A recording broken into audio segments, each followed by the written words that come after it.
আজকের আমি বানাতে চলেছি, দেখেই বুঝতেই পাচ্ছেন, চিকেন পিৎজা। আর এই চিকেন পিৎজাটা আমি বাড়িতে থাকা উপকরণ দিয়ে বানাবো। তো আপনারা দেখেই বুঝতেই পাচ্ছেন আমি কিন্তু ননস্টিকের কড়াইয়েই বানাচ্ছি। তো কোনো রকম ঝামেলা ছাড়াই বাড়িতেই সব কিছু আমি বানিয়ে দেখাবো কিভাবে বানাচ্ছি। বাড়িতে থাকাই কিন্তু উপকরণ দিয়েই বানাবো।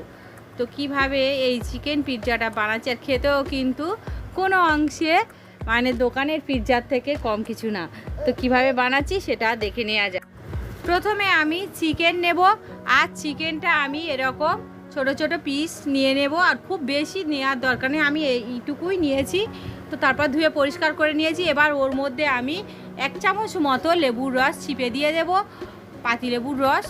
আপনারা ও গন্ধরাজ লেবু চাইলেও দিতে পারেন, তবে 1 চামচ মতোই দিয়ে দেব। এরপরে পেঁয়াজ বাটা দেবো 1 চামচ, আর আদা রসুন মিলিয়ে বাটা দেব 1 চামচ, আর হলুদ গুঁড়ো দেব অল্প সামান্য মতো, লঙ্কার গুঁড়োও দেব 1/2 চামচের একটু কম মতো, লবণ দেব স্বাদ মতো, আর কালো গোলমরিচ বা ব্ল্যাক পেপার দেব 1/2 চামচ মতো। এবার কড়াই বসিয়ে দিয়েছি, একটা ভাজা মশলা রেডি করে নেব। তার জন্য 1/2 একটু কম জায়ফল আর দারুচিনি কয়েকটা টুকরো দিয়ে একটু ভেজে নেব কয়েক সেকেন্ড। তারপরে ওর মধ্যে 8-10টা ছোটো এলাচ দিয়ে দেব। তারপর আবারও একটুখানি ভেজে নেব কয়েক সেকেন্ড। তারপরে কয়েকটা লবঙ্গ 4-5টা, আর 1 চামচ মতো জয়িত্রীর ফুল দিয়ে দেব। দিয়ে 30-40 সেকেন্ড ভাজবো। তারপরে এটা ঠান্ডা করে আমি গুঁড়ো করে একটা মশলা রেডি করে নেব। এটা চিকেনের যে কোনো প্রিপারেশানে খুব ভালো লাগবে। তো ওই মশলা থেকে আমি সামান্য একটুখানি দিয়ে দেব। তারপরে তেল দিয়ে দেবো 1/2 চামচ মতো সাদা তেল। তারপরে হাত দিয়ে মেখে ভালো করে ম্যারিনেট করে এটা সাইডে আমি কিন্তু রেখে দেবো 1/2 ঘন্টা, 20 মিনিট থেকে 1/2 ঘন্টা মতো ঢাকা বন্ধ করে। এবার আমি পিৎজা রুটিটা বানাবো। তার জন্য আমি রুটিটা বানানোর জন্য আমি ময়দা নেব। মেজারমেন্ট কাপ মেপে এখানে আমার 120 ml কাপ, তো 2 কাপ নেব, মানে 200 গ্রাম ময়দা। তো এটা আমি মেখে নেব। তো তার জন্য লবণ দিয়ে দেব স্বাদ মতো, চিনি দিয়ে দেব এখানে 2 চামচ মতো এই চামচে, আর ইস্ট দিয়ে দেব এখানে আমি 1 চামচ মতো। তারপর হাত দিয়ে একটুখানি শুকনো উপকরণগুলো একটুখানি ভালো করে এইভাবে মেখে নেব, মিশিয়ে নেব। এরপর উষ্ণ গরম দুধ দিয়ে আমি ভালো করে একটা নরম সফট ডো তৈরি করে নেব। আর এখানে বলে রাখি, ইস্ট তো সবার বাড়ি থাকে না। তো যদি আপনাদের কাছে না থাকে, তো আপনারা অবশ্যই এখানে টক দই দিয়ে দেবেন। বা যদি তাও না থাকে, পারলে লেবু দিয়ে দেবেন। যেহেতু দুধটা দিচ্ছেন, তো একটুখানি পাতিলেবু রস দিয়ে দেবেন, দিয়ে মেখে নেবেন, তাহলেই হবে। তো এরপরে ভালো করে এইভাবে আস্তে আস্তে অল্প অল্প করে উষ্ণ গরম দুধ দিয়ে মেখে একটা ডো তৈরি করে নেব। দেখতেই পেলেন আমার সুন্দর একটা ডো তৈরি হয়ে গেছে। এবার এটা ঢাকা বন্ধ করে আমি একটা গরম জায়গায় আমি 1 ঘন্টা, আধ ঘন্টা থেকে 1 ঘন্টা মতো রেখে দেব। এবার আমি পিৎজার যে হোয়াইট সস সেটা বানাবো। তার জন্য 1 চামচ ঘি দিয়ে দিলাম কড়াইয়ে, আর এরপরে একটু কড়াইয়ের গায়ে লাগিয়ে নেব। আপনাদের কাছে যদি বাটার থাকে তাহলে দিতে পারেন। আর ওর মধ্যে আমি 2 চামচ ময়দা দিয়ে দেব, দিয়ে আমি একটুখানি ভেজে নেব।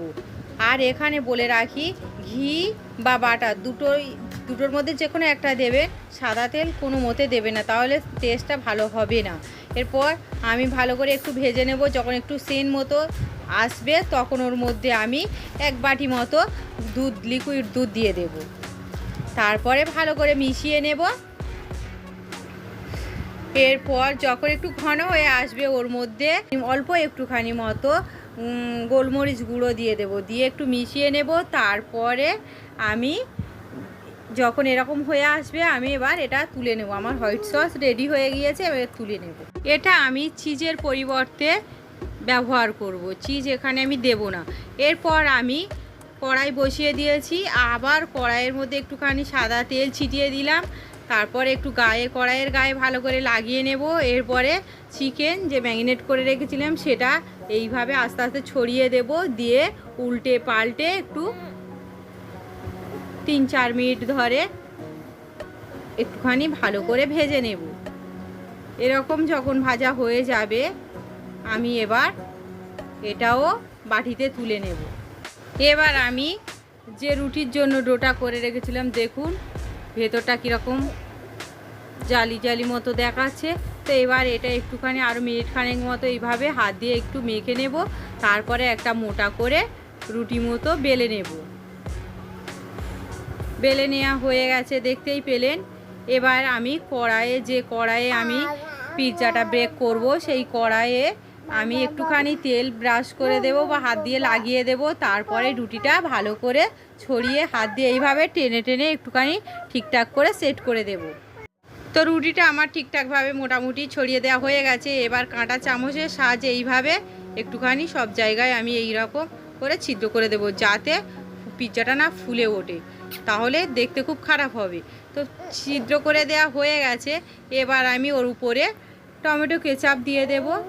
আপনাদের কাছে যদি পিৎজা সস থাকে তাহলে দিতে পারেন, তবে আমি বললাম না বাড়িতে থাকা উপকরণ দিয়ে বানাবো, সেই জন্য টমেটো কেচাপ 2 চামচ মতো দেব, দিয়ে ভালো করে পিৎজার উপরে লাগিয়ে দেব।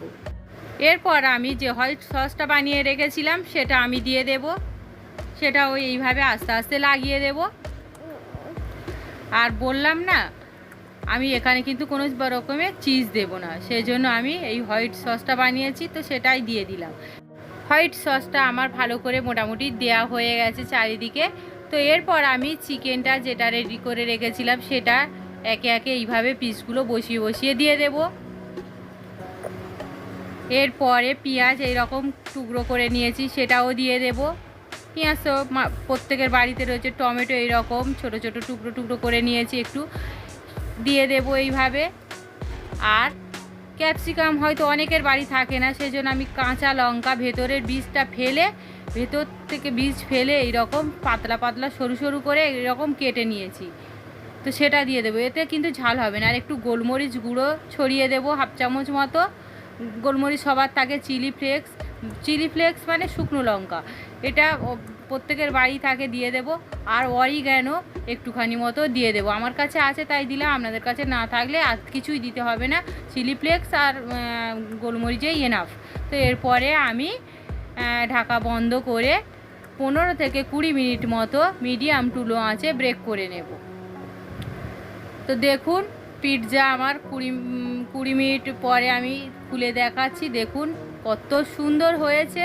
তো এইভাবে আপনারা বাড়িতে থাকা উপকরণ দিয়ে কিন্তু চিকেন পিৎজা বানিয়ে নিতে পারেন। অনেক সময় হঠাৎ চিকেন পিৎজা খেতে ইচ্ছে হলো, হয়তো বাড়িতে চিকেন এনেছে, পিৎজা খেতে ইচ্ছে হলো, তখনই কিন্তু বাড়িতে থাকা উপকরণ দিয়ে এই রকম পিৎজা বানিয়ে সবাই মিলে আনন্দ করে খাওয়ার মজাটাই আলাদা।